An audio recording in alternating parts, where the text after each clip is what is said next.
दोस्तों साथियों, जब से बीजेपी सरकार आई है तब से एयरपोर्ट, रेलवे,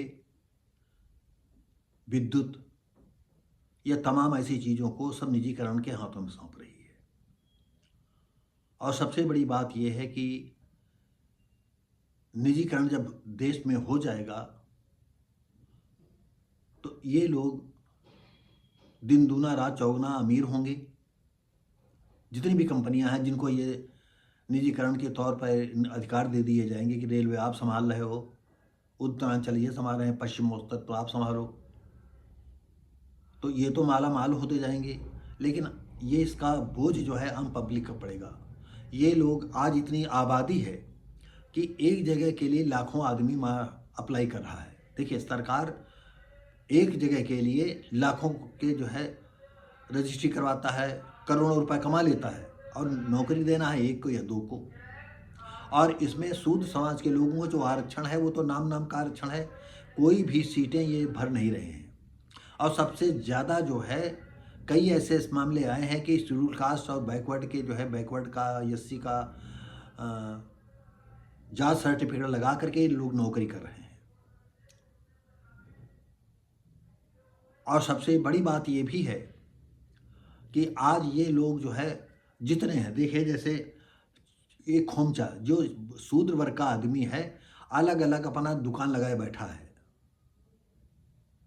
मायावती अपना अलग खोमचा लगाए बैठी, अखिलेश अपना अलग खोमचा लगाए बैठे हैं, रिपब्लिकन पार्टी के अठावले वो अपना खोमचा अलग बैठे हैं, चंद्रशेखर अब अलग अपना एक स्टेटमेंट अब चालू कर दिया है।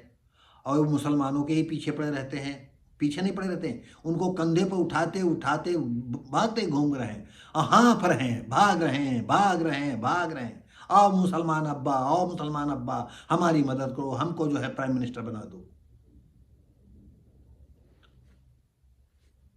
और ऐसे ही जितने छोटे भैया हैं वो सब इसके पीछे कहीं, उसके पीछे कहीं, इसके पीछे उसके, क्या कहें इनको। और सबसे बड़ी बात, हमारे समाज के दुश्मन यही लोग हैं जिनके हम नाम गिना चुके हैं। इसमें चाहे बैकवर्ड का हो चाहे एससी का हो, ये समाज के जितने अगुवा हैं जिनके पीछे हम लोग चल रहे हैं, असली दुश्मन ये हैं। अब इस बात को आप स्वीकार कर पाओ या ना कर पाओ, हम इस विषय में कुछ नहीं कह पाएंगे। लेकिन हकीकत अगर ये सब लोग एक मुट्ठी में हो,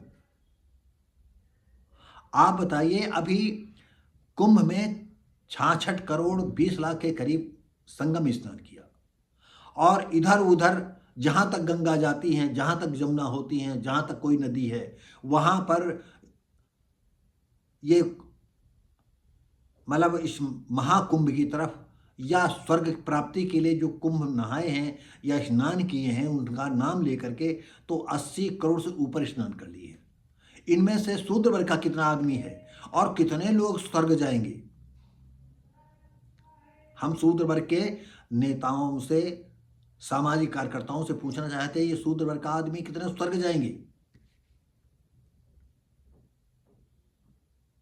आप लोग जो है अपनी रोजी रोटी चलाने के लिए ये खोमचा लिए टन टन टन टन टन टन, कोई कड़ाही लिए है, कोई कलछुल लिए है, बजा रहा है, जिसकी जितनी भीड़ इकट्ठा हो जाए, जो जितने अपने पब्लिक को चूतिया बना ले।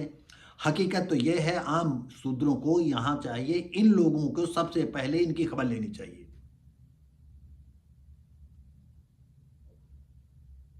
जितने भी हमारे बैकवर्ड के नेता हैं जो अगुवाई गिर के हैं, जो अलग अलग संगठन बनाए, ये इकट्ठा नहीं हो रहे हैं। असली दुश्मन हमारे आपके ये हैं।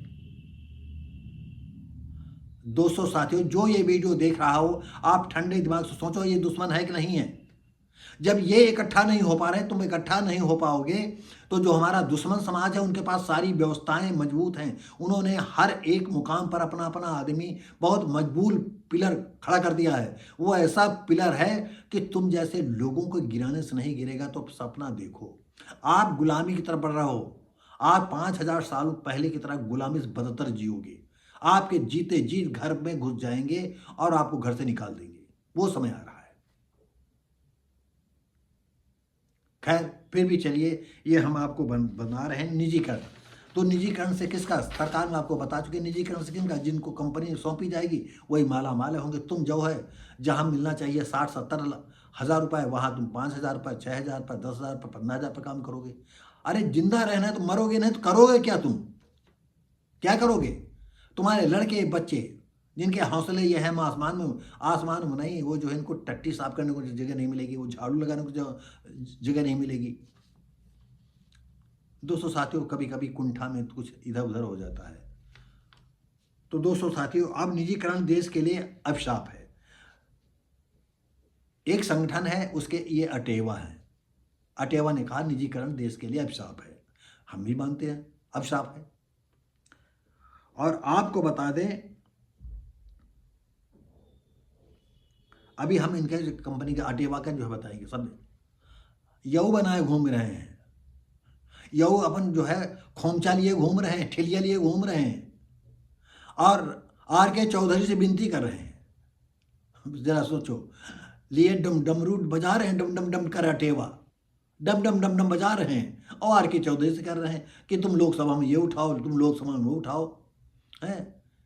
अरे तुम हो जो है कम्युनिस्ट समिति जाती हो, तुम हो अपन जो है ये 100, 200, 400, 1000, 500 आदमी बढ़ा करके भीड़ बनाए हो, कंपनी संस्था बनाए हो, सामाजिक संगठन बनाए हो, तमाशा कर रहे हो। सबसे पहले तो जितने नेता हैं, दलित का हो तो दलित वाले इनको लेकर के जो है इनको ऐसा सबक सिखाएं कि ये औकात में आए। दोस्तों, national movement for old scheme Atewa के आह्वान पर शिक्षकों व कर्मचारियों, फिर से समझिए, सुनिएगा, national movement for old scheme Atewa है ना, के आह्वान पर शिक्षकों व कर्मचारियों ने रविवार को मोहनलालगंज के सांसद, ये मोहनलालगंज के जो है R.K. चौधरी जैसे मैंने नाम लिया था, से मिलकर पुरानी पेंशन बहाली व निजीकरण की समाप्ति के लिए ज्ञापन दिया। R.K. चौधरी क्या करेंगे? अरे इनको बोलने को ही मौका मिल जाए सांसद में तो बड़ी बात है।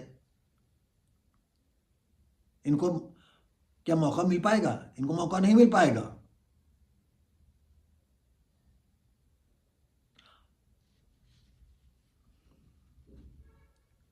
साथ ही इसके बाद उन्होंने जो है एक मेमोरेंडम लिखा, यानी एप्लीकेशन तैयार की, प्रार्थना पत्र लिखा। प्रधानमंत्री व राष्ट्रपति, प्रधानमंत्री अपने घोषित करते हैं बैकवर्ड के हैं, और सारी उनकी नीति जो है श्रवणवादी है। जैसा कि कुछ लोग बताते हैं, प्रधानमंत्री जी जो है वो बनिया प्रजात में आते थे, उन्होंने जब अपने मुख्यमंत्री थे तो उन्होंने मोदी समाज को जो है बैकवर्ड में डाल दिया।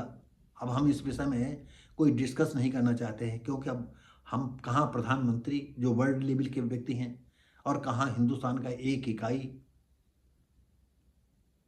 तो वो तो जैसे ब्रह्मांड में सूरज चमक रहा है और हम एक छोटे तारे की तरह टिमटिमा रहे हैं, जिसकी रोशनी उसके सामने और विलुप्त हो जाती है। तो ये कहना उचित नहीं है। बस इतना तो जरूर है कि मोदी जी का एक भी व्याख्यान ऐसा नहीं आया है कि दलितों को न्याय मिलना चाहिए और दलितों पर अत्याचार नहीं होना चाहिए। तो दोस्तों साथियों, हम आपको बता दें कि अब हम प्रधानमंत्री क्या कहें, तो ये कहने को तो जो है बराबर